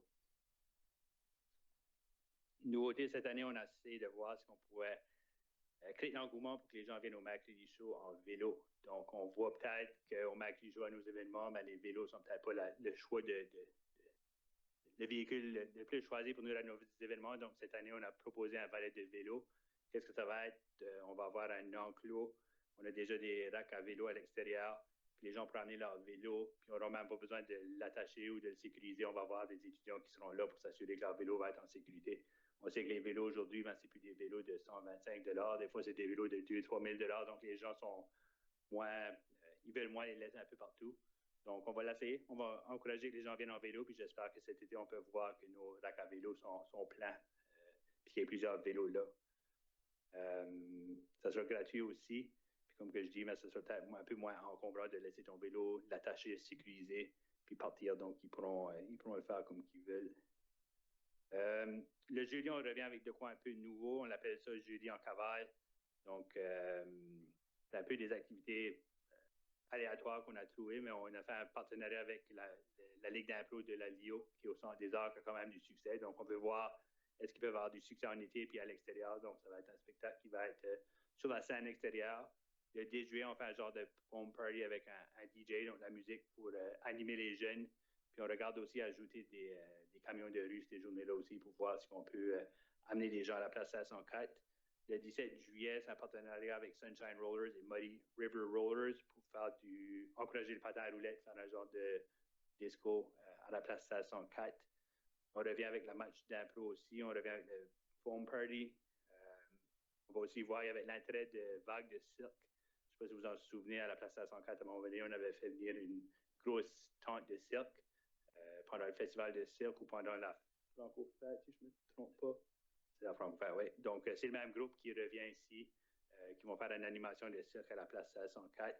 Puis les 2 autres soirées, on revient avec match d'impro puis foam party. On a remarqué l'année passée, peut-être qu'on a rapetissé un peu notre programmation. Donc, l'année passée, on avait essayé des activités le soir, samedi soir, dimanche soir. On avait vu un petit peu moins de succès. La programmation était quand même bonne, mais on se dit, je pense que les gens de Dieppe sont peut-être un peu moins au rendez-vous sur les fins de semaine. Donc, on voulait vraiment concentrer du lundi au jeudi puis voir si on peut avoir un peu plus de succès avec ces activités-là. Il y a nos cérémonies des vétérans habituelles, donc le 17 août, le raid de Dieppe, le 11 novembre, le jour du souvenir, puis le 21 septembre, la bataille de l'Angleterre. Le 1er et le 2 août, donc ça aussi, c'est ma collègue Émilie puis Christian qui organise cette journée-là, mais c'est le 1er et le 2 août, c'est la journée de l'émancipation. Donc, cette année, on fait un partenariat avec le CPPA-ANB pour faire une activité au Centre des Arts. Donc, il va y avoir des visites de kiosques, il va y avoir une cérémonie protocolaire d'ouverture, des conférences d'échange, des présentations artistiques, slam et danse, puis une soirée de lecture. Coupe du Canada qui revient pour sa 5e année, si je ne me trompe pas. Donc, changement de date. Cette année, ça va être la long week-end de la fête du Nouveau-Brunswick. Donc, juste dans la cédule des différents événements, ils ont proposé de déplacer du 1er au 3 août. 400 à 500 participants à travers le Canada. Puis, on les avait demandé à un moment donné de faire peut-être un petit changement parce que ça faisait quand même 4 ans qu'ils présentaient la même chose. Puis, il y avait besoin de se réinventer. Donc, cette année, parce que le parcours va déjà être fait le samedi soir, ils vont ajouter ce qui s'appelle du trail running. Donc, un ajout d'une course sur sentier qui, espérons, va attirer un peu plus les locales à l'événement. Fête des Acadiens, donc, ça fait 2-3 ans qu'on a quand même des fêtes acadiennes au site Musica, qui apportent quand même une grande foule. Donc, cette année, on amène différents groupes avec Moyenne Rig, le groupe Swing. Il y aura encore des discours et les tintements vers 17h45. Le groupe Réveil, encore une fois 17h45, qui revient avec des invités, donc Isabelle Ouellet, Nancy Blanchard puis Alexis Biliveau. On va terminer la soirée avec le groupe The Mainlanders. Il y aura encore, comme d'habitude, de 15h à 19h, les châteaux gonflables. On a eu des discussions aussi avec un fournisseur de la nourriture acadienne sur le site parce qu'on trouvait que c'était vraiment quoi qui manquait sur le site. Il y avait beaucoup de nourriture avec beaucoup de camions. Mais la nourriture acadienne, donc on a pu convaincre quelqu'un de venir faire la nourriture acadienne. Je suis certain qu'il ne va pas se rendre à 7 heures, il va probablement en manquer parce que je pense que les gens vont garder pour ça. Mais c'était quand même un partenariat qu'on a fait avec un chef local. Donc, la nourriture acadienne sera sur le site jusqu'à épuisement de stock. Puis quelque chose qu'on avait fait l'année passée qui a quand même bien fonctionné, c'était une tente de création d'objets pour les jeunes. Les jeunes pouvaient arriver et faire leur petit gugus pour participer dans le tintement, que c'était du verre et des petites billes dedans pour faire du bruit. Il y aura ça encore une fois sur le site. Puis en partenariat avec le Centre des Arts de la Culture, quelques jours avant, le 6, le 9 et le 13 août, il y aura des ateliers de création aussi offerts à l'intérieur du Centre des Arts, puis à nos 2 mercredis chauds avant le 15 août. Donc, une manière de démontrer un peu la fierté acadienne puis préparer les gens pour la célébration du 15 août. Puis un dernier, le festival YQM Country Fest, qui est à sa 4e édition, si je ne me trompe pas. Donc, c'est comme ça qu'on va terminer l'été avec ce festival-là d'envergure. Quelque chose de nouveau, puis qui est en train de prendre place, on l'appelle l'été pour découvrir, jouer et bouger. Donc, on a entendu beaucoup dans la planification, les études qu'on a fait avec les jeunes, que les jeunes, puis plusieurs personnes aiment des activités qui sont peut-être moins structurées. Puis on a beaucoup à la Ville de Dieppe, mais comment les mettre de l'avant, comment les présenter. Donc, on a ressorti une liste de choses qui sont à faire gratuites, qui sont peut-être pas structurées, que les jeunes peuvent faire. Puis on va essayer dans le futur d'en découvrir d'autres, puis d'en créer d'autres. Donc, c'est un début, c'est un peu qu'est-ce qui existe déjà. Il y en a certains qu'on a fait des ajouts, puis il y a beaucoup de gens qui ne le savent pas. Comme exemple, à la Maison Jeune, on a un terrain de hockey ball qui est disponible à la communauté. Oui, il y a un groupe privé qui loue à des certains temps, mais il y a quand même un accès gratuit.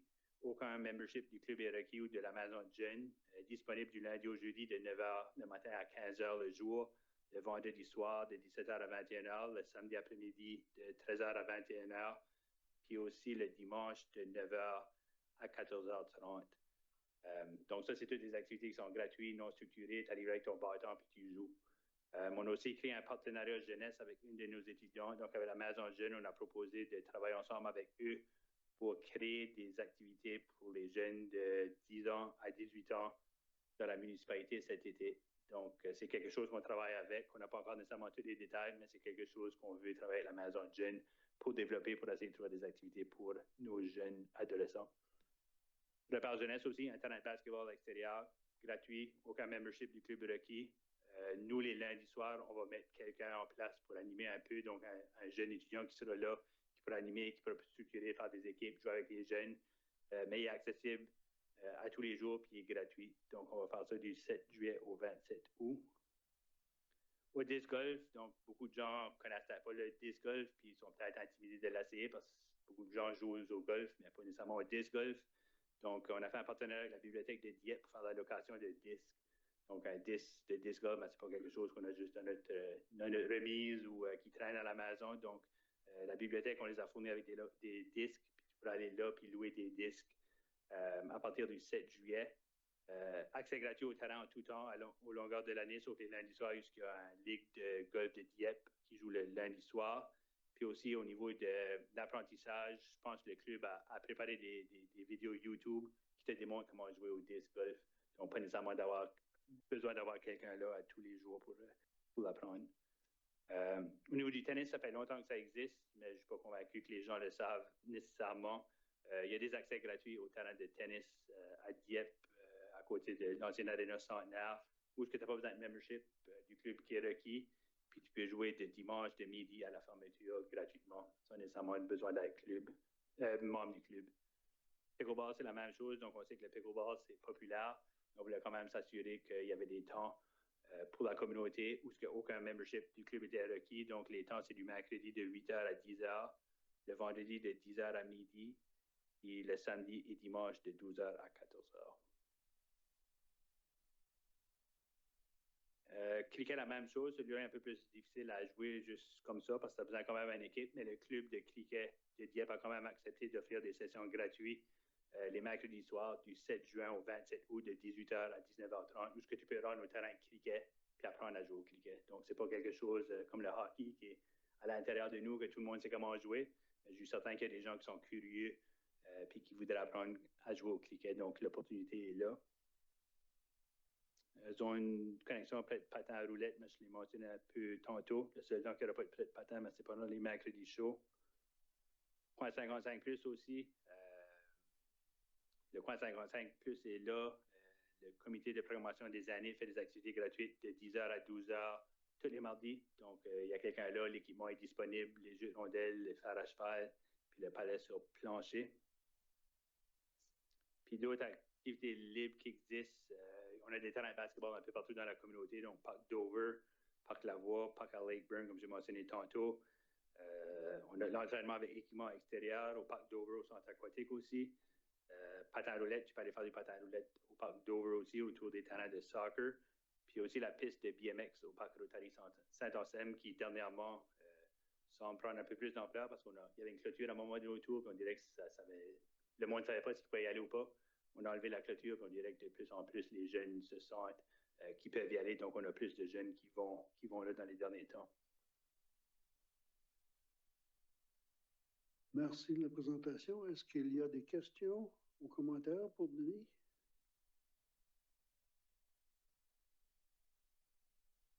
Je n'en vois pas. Alors, moi, je vous dis merci pour la présentation. Vous avez une programmation assez complète pour tous les goûts. Alors, merci.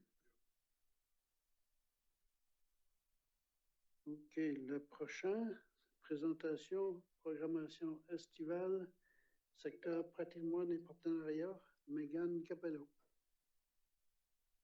Bonsoir, Madame Capello. Bonsoir, Monsieur le maire suppléant, Messieurs les conseillers, Mesdames les conseillères. Donc, j'ai le plaisir de vous présenter ce soir à la programmation estivale du secteur patrimoine et partenariat.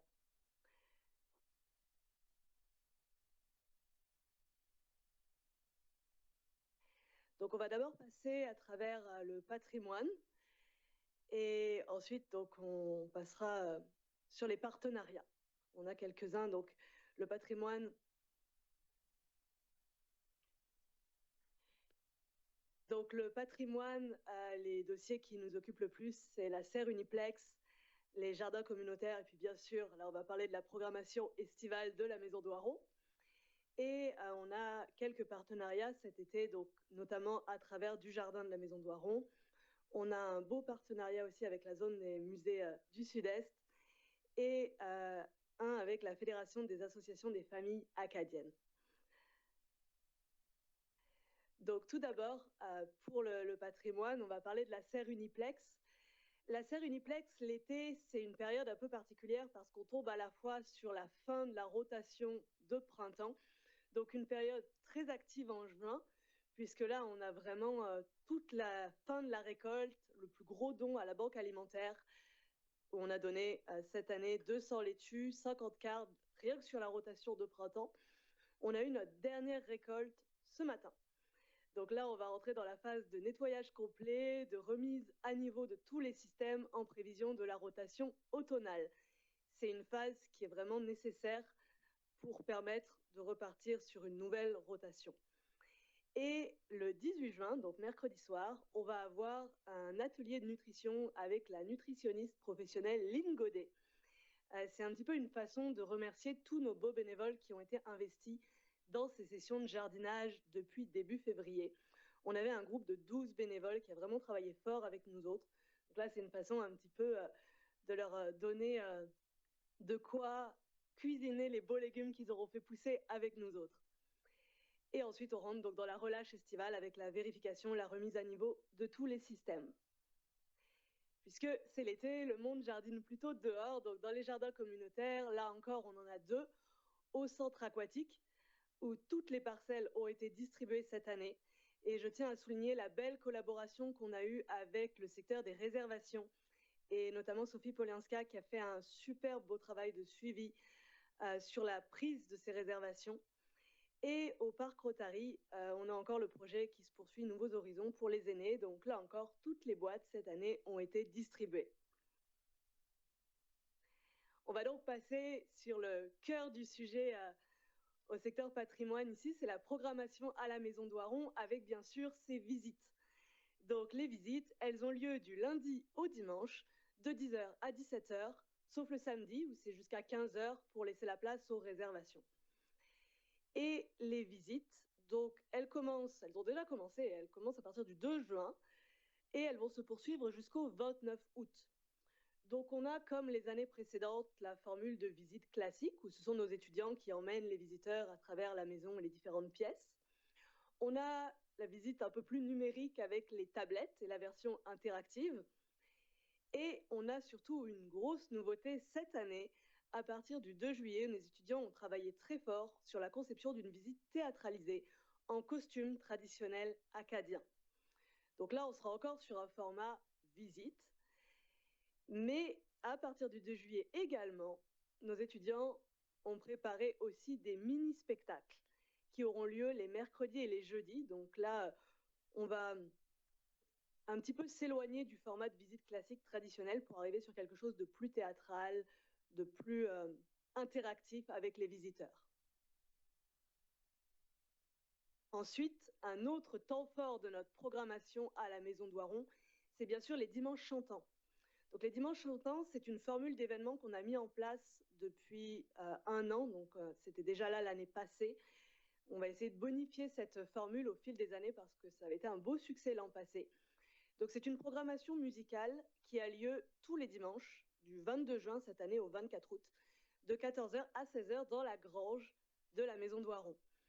On a donc une performance d'artistes locaux chaque dimanche de 14h à 15h30, accompagnée d'un petit marché d'artisans. Donc ce sont vraiment des artistes et des artisans locaux. Et ensemble, ça crée vraiment une atmosphère communautaire, conviviale, chaleureuse. La grange est décorée de fleurs pour l'occasion. Donc c'est vraiment une invitation familiale pour les journées d'été. Donc ici, je vous montre donc notre programmation qui commence le 22 juin avec Isabelle Cyr et Yves Marchand qui vont venir nous présenter leur spectacle. La programmation termine le 24 août avec Marie-Philippe Enchanté qui là aussi présentera son nouvel album. Donc, vous voyez des noms connus localement, des noms d'artistes francophones aussi qui sont là pour faire vibrer la culture acadienne. Et puis, on a également des événements plus ponctuels, mais évidemment récurrents chaque année, comme la fête du Nouveau-Brunswick, donc le lundi 4 août, qui aura lieu à partir de 14h, avec de 14h à 15h30, la performance du groupe autochtone The Hello Crows, qui commence à être reconnu dans la région et au Nouveau-Brunswick. Donc, on est vraiment très heureux de les avoir avec nous autres. Et ensuite, à partir de 16h, qui s'étendra sur la soirée, des animations sur le thème de grandir au Nouveau-Brunswick hier et aujourd'hui. Et puis, évidemment, que serait le patrimoine acadien sans la fête du 15 août? Donc, ce vendredi, de 11h à 13h, on aura un spectacle de contes acadiens théâtralisé. C'était une formule qu'on avait déjà explorée l'année passée et qui avait eu vraiment du succès. Mais cette année, on va aller encore plus loin parce qu'on veut vraiment instaurer une continuité avec la théâtralisation des visites estivales. C'est-à-dire que les gens qui seront venus et qui auront bénéficié des mini-spectacles, eux auront vraiment une valeur ajoutée à ce qu'ils auront déjà vu. On va aller plus loin encore, on va proposer quelque chose de différent. Et puis pour ceux qui n'auront pas vu ces visites théâtralisées et ce mini-spectacle, eh bien ce sera l'occasion justement de leur donner envie de venir. Et évidemment, il y aura aussi des collations acadiennes, poutine à trous, fête de sœurs. Ce sont des choses qui avaient été très appréciées l'an passé et que le monde aime toujours retrouver lors des festivités. On a également tout l'été des expositions d'artistes visuels dans la grange, ce qui permet de mettre de la couleur dans cette salle qui est quand même très belle, très particulière, et aussi de mettre en valeur nos événements. Donc en juin, c'est une exposition ouverte aux artistes. En ce moment, c'est Marie Bordet. En juillet, on a Diane Jones, donc, qui va nous proposer des peintures de scènes estivales de la région. Parfait pour cet été. Et en août, on aura Joanne Dimock qui expose généralement à Shediac et qui est spécialisée dans la peinture à l'huile du littoral acadien. On va passer maintenant sur les partenariats, donc sans quitter la maison d'Oiron, où on a depuis l'an passé pris l'initiative de créer un jardin patrimonial, donc le jardin de Monsieur d'Oiron, qui est un jardin à l'ancienne, un jardin comme les Acadiens pouvaient en connaître dans le temps. Et c'est l'occasion d'avoir un partenariat aussi avec le musée acadien, puisque eux aussi ont un jardin patrimonial. Donc, on a pu parler avec eux autres pour avoir des graines, des anciennes variétés. Et puis, un partenariat avec le Café Inclusio, puisque c'est eux qui viennent arroser ce jardin, ce qui permet vraiment de mettre en valeur des structures déjà existantes. Et normalement, ce jardin-là fera partie aussi du parcours des visites avec des animations qui seront mises en place par nos étudiants. Également, à travers les partenariats, on a un système de promotion, un beau projet qui a été mis en place par l'APNB cette année qui s'appelle l'été de l'histoire. Alors, l'été de l'histoire, en quoi ça consiste? De façon courte, c'est un programme en fait de collaboration et de valorisation de l'ensemble des musées du Nouveau-Brunswick. Une promotion qui aura lieu via les réseaux sociaux où chaque jour, depuis la mi-mai jusqu'à la mi-septembre, un musée du Nouveau-Brunswick est mis en valeur sur les réseaux sociaux et également à travers un système de QR code présent dans chaque édifice muséal du Nouveau-Brunswick que chaque personne peut scanner en arrivant, qui donnera lieu à un tirage au sort qui aura lieu lors de la réunion annuelle de l'APNB en novembre. Donc le but étant bien sûr de favoriser la fréquentation dans les musées.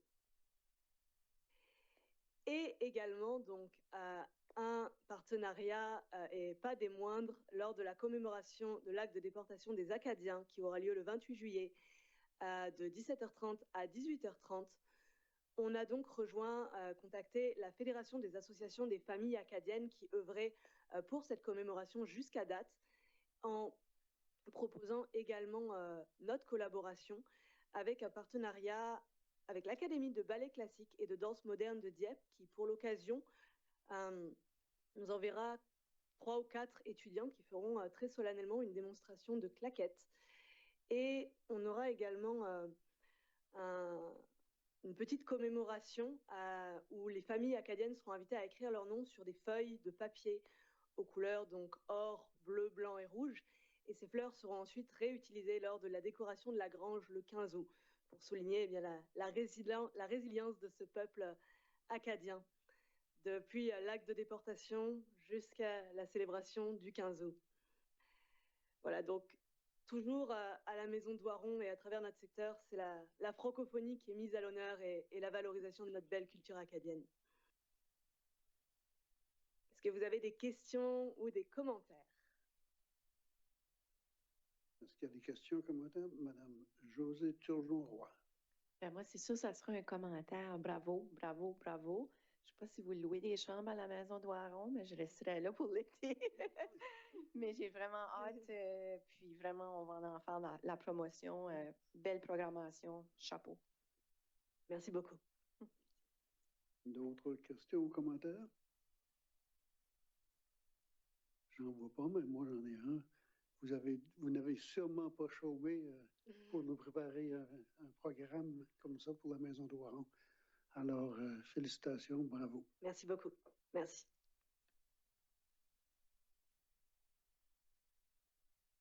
Pour la prochaine présentation, c'est le rapport d'avancement sur la planification stratégique avec Marie-Claude Landry. Alors, bonsoir, Madame Landry. Bonsoir.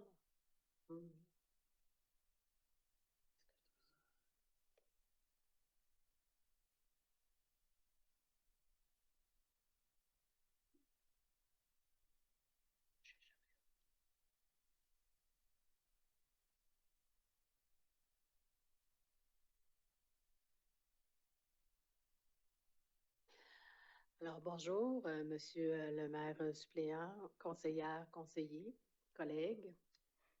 Alors, c'est avec plaisir, je fais un petit rapport d'avancement sur la planification stratégique 2025-2029. Donc, on a déjà 5 mois de passé dans notre première année de planification. Notre plan stratégique 25-29 s'inscrit dans la continuité. On a conservé la même mission, les mêmes valeurs, mais on a renforcé notre vision d'une ville francophone, inclusive et innovatrice. Notre mission est la même. Nos valeurs sont toujours l'intégrité, l'inclusion et l'innovation. Nous avons renforcé notre vision en souhaitant en 2035 Dieppe continue d'être reconnue comme une ville francophone, fière de ses racines acadiennes et ouverte à la diversité, une communauté vibrante, familiale, sécuritaire et en harmonie avec la nature, avec un centre-ville animé et où les rencontres enrichissent le quotidien. En 2035, Dieppe se distingue comme une ville audacieuse, adoptant des approches innovantes pour gérer son développement de manière durable. C'est notre vision renforcée. Les changements majeurs entre la planification précédente et celle-ci résident dans sa simplification. Donc, on a 4 orientations au lieu de 6, on a 11 stratégies au lieu de 22. On a ajouté 27 objectifs très précis. On a mis un focus plus explicite sur le déclin du français, la protection et l'identité acadienne et l'immigration francophone, l'inclusion de préoccupations démographiques plus précises, notamment sur la demande de logement et la pression sur nos infrastructures, et une prise en compte plus détaillée du développement durable. Et la présentation qu'on a eue précédemment en est un exemple, soit la diminution des GES, densification respectueuse, préservation de nos milieux naturels. Nos 4 orientations stratégiques, Dieppe durable et prospère, se déclinent en 3 stratégies, 7 objectifs. Dieppe fière de son identité, Dieppe dynamique et inclusive, dynamique accessible et inclusive, et Dieppe efficiente et engagée. Avec notre planification stratégique, une autre nouveauté, c'est qu'on a développé un plan d'action pour nous permettre d'atteindre nos objectifs. Donc, on a développé des actions qui s'appuient sur les stratégies, sur des retombées attendues. On a défini des cibles et des indicateurs et on s'attend à voir des projets qui sont spécifiques, mesurables, atteignables, réalistes et temporels. Donc, en tout et partout, on a 8 projets qu'on dit stratégiques. Il y a différents niveaux de projets. On en a 8 projets qui sont stratégiques. On en a 15 qui sont à valeur ajoutée et on a 153 qui sont plutôt là, des opérations qui sont en lien avec nos obligations. Un plan d'action qui se colle à la planification stratégique, un plan d'action stratégique sur 5 ans, 76 cibles précises qui impliquent tous les services de la ville. Une cible égale un projet. Il peut y avoir un ou plusieurs projets par cible.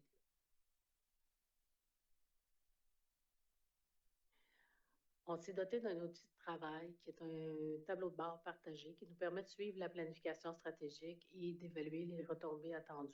C'est un nouvel outil qui transforme nos façons de travailler, nos méthodes de travail, puis la façon de suivre les projets. Donc, ce que je vais vous partager aujourd'hui, c'est pas, je ne pourrais pas vous dire c'est 100% complet comme information parce qu'on est encore en période d'apprentissage, on est encore en train d'apprendre à travailler puis avec cet outil-là, à l'apprivoiser et à compléter les données là, qui sont à l'intérieur.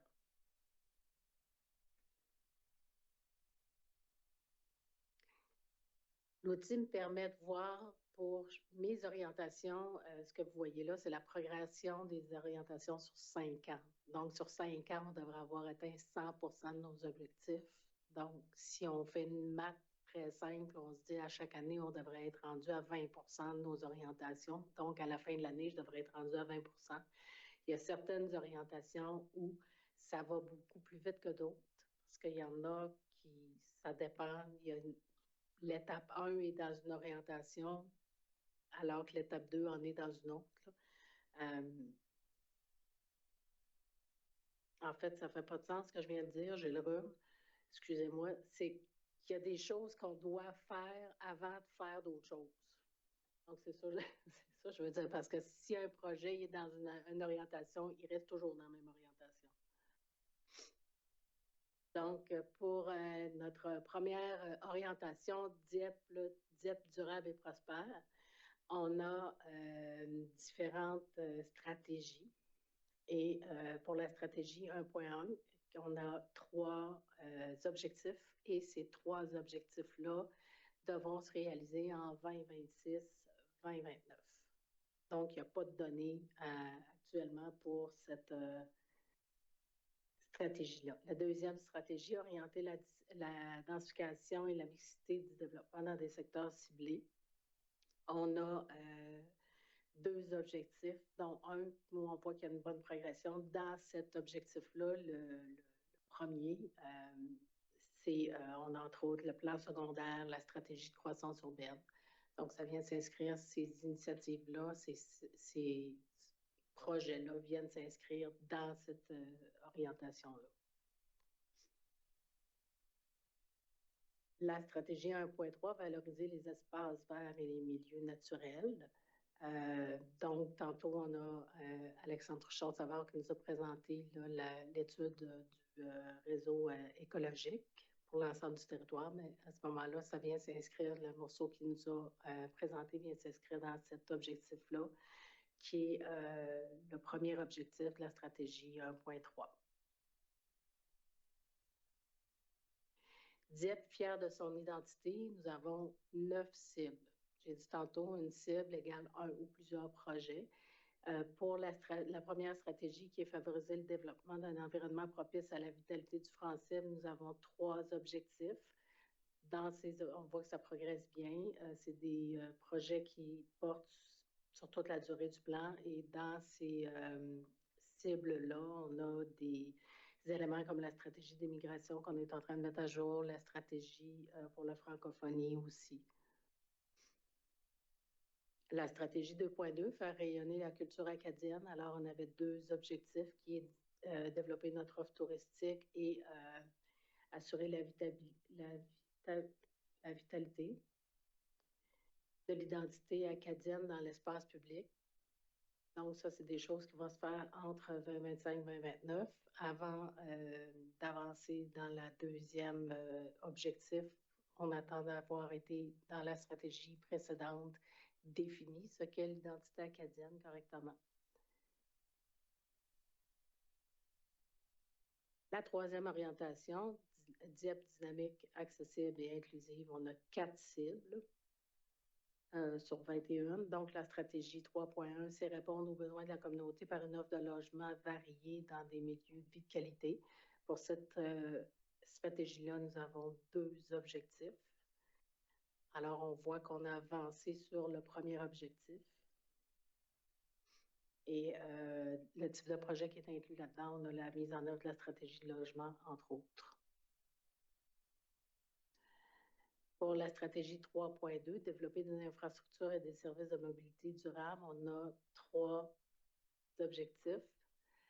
Ça n'a pas, on n'a pas encore de données sur les projets qui sont associés à ces objectifs-là. Ce qui est intéressant, c'est que ça va vous permettre de voir la progression quand on va arriver avec un rapport la prochaine fois. Stratégie 3.3, poursuivre le développement du centre-ville et exploiter son potentiel. Pour cette stratégie-là, on a 9 cibles. Et encore une fois, il n'y a pas d'avancée de ce côté-là puisque nos cibles sont prévues en 2026, débuter en 2026.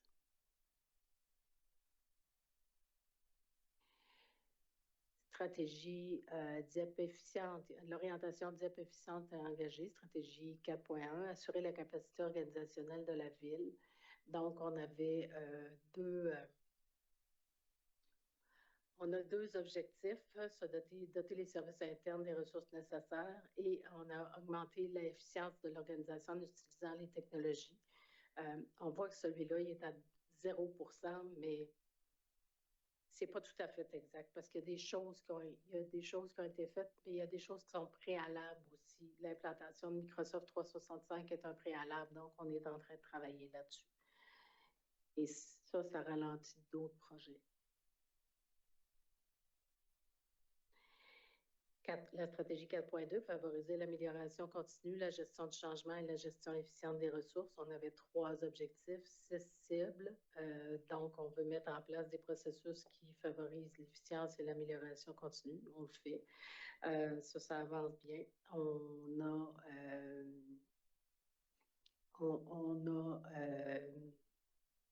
amélioré des processus, on documente des processus aussi. C'est ce qu'on souhaite faire davantage.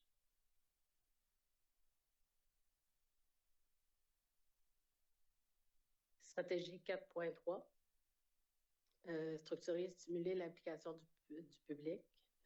Là, on a 2 objectifs. Et dans nos objectifs, on n'inclut pas la participation proprement dite du public. Parce que si vous voyez la progression ici, vous voyez que c'est à 0%. Mais la semaine dernière, on a tenu 2 belles journées de consultation publique.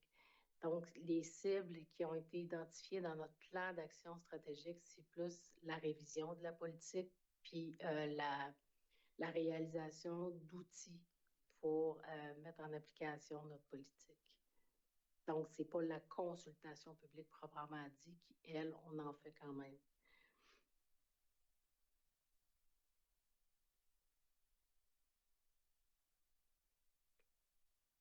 Donc, ce premier bilan positif et un peu chaotique, je vous dirais, parce que je suis vraiment enrhumée, donc je perds un peu le fil de mon idée. Quand je vous parle, c'est pas des plus agréables pour vous en ce moment.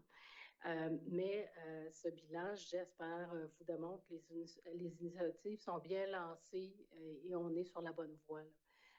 Harmoniser l'ensemble des plans d'action et tout mettre ça dans une seule plateforme et apprendre à travailler avec cette plateforme-là, ben, c'est un enjeu. La courbe d'apprentissage est peut-être un petit peu lente pour tout de suite, mais on va se rattraper.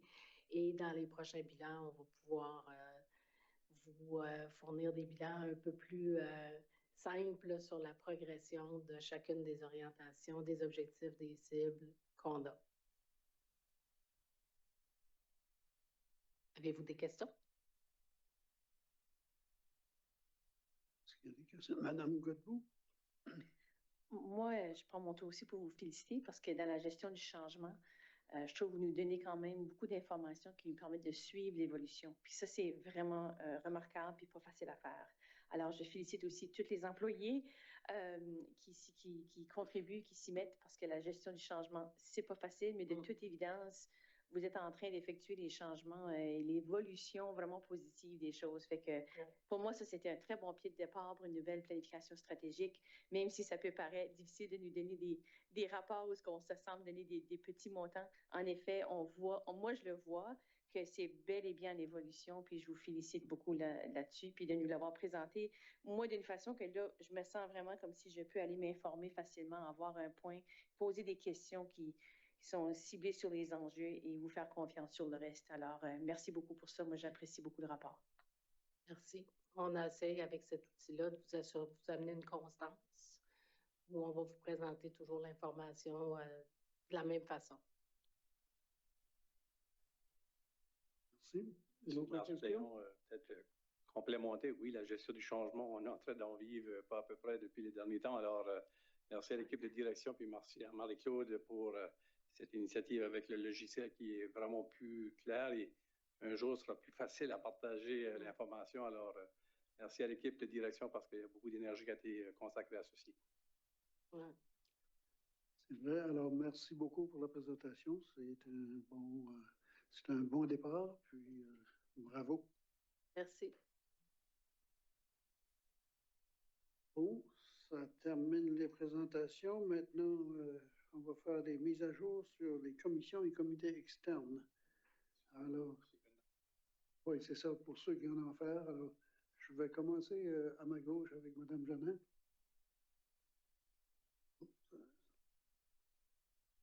Merci, M. le maire suppléant.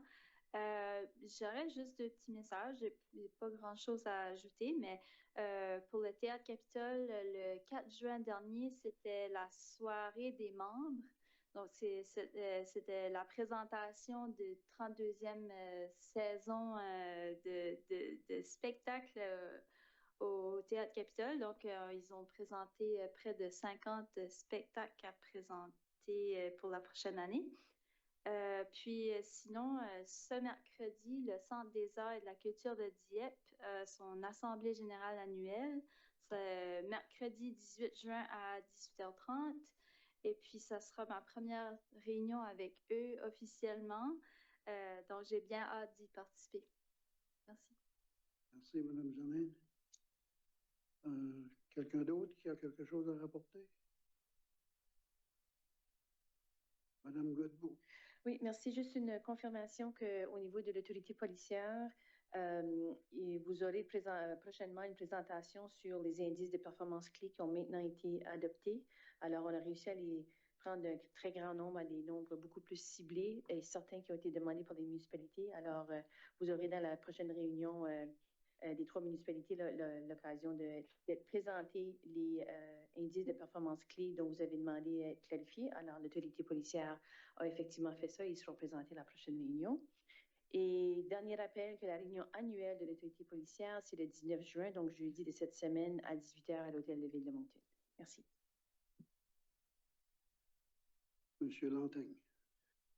Merci, Monsieur le maire suppléant. Juste pour mentionner que j'ai participé une couple de semaines passées à pour ma première, dans le fond, c'est un retour là, à la table avec le Kodiak Transport. Et puis, on a eu une présentation d'une firme qui a été retenue pour étudier les services actuels, les trajets, tout ça, et venir avec des recommandations. Ils ont aussi consulté, la ville de Dieppe a été consultée selon ma compréhension, et puis ils vont déposer le rapport éventuellement. C'est juste incroyable de constater que quelques années passées, on parlait de rapetisser nos autobus. On disait que c'était trop grand, puis maintenant, on doit en ajouter, puis ajouter des trajets. Donc, c'est à suivre. Le service va s'améliorer. Il y a encore des coins de la ville qui n'ont peut-être pas les services, mais patienter, ça s'en vient, puis il va y avoir des grandes améliorations. C'est tout. Merci. Merci. Madame Turgeon-Roux, vous n'avez rien? Non? Alors, moi, je vais parler du CAFI. J'ai eu ma première réunion officielle avec le CAFI la semaine dernière. Et puis, on nous a annoncé, malheureusement, le départ de 2 employés importants dans l'organisation. Et puis, aussi, on va entamer, comme l'avait dit Dieppe, une planification stratégique 2025-2029 qui va se faire bientôt. Alors voilà, c'est tout pour moi. Monsieur le maire suppléant, pour tourner la mauvaise nouvelle en bonne nouvelle, une des 2 employés est venue travailler ici à la ville de Dieppe pour service des loisirs. Alors, elle reste de notre communauté. Ah bon? Exact. Ah ben, c'est bien. Bon, ben, c'est tout. Alors, bonne soirée à tous. Puis, vous êtes invités au Centre des arts et de la culture pour la réception de l'Association internationale des maires francophones.